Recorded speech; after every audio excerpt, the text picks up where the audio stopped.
Senior सहाफ़ी Khwaja Saeed Ahmad but की वालिदा माजिदा का 10वां शरीफ का ख़त्म उमर मैरिज हॉल बडियाना में मुनक़िद किया गया। महफिल का आगाज़ तिलावत कलाम पाक की तिलावत से किया गया।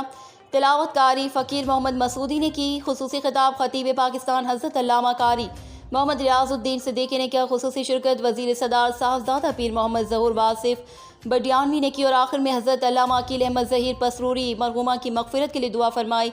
इलाके की सियासी समाजी वकला बरादरी और दीगर अहबाब ने शिरकत की और इज्तिमाई दुआ की गई कि अल्लाह ताला ख्वाजा बरादरान की वालिदा साहिबा को जन्नतुल फिरदौस में आला मुकाम अता फरमाए। आमीन।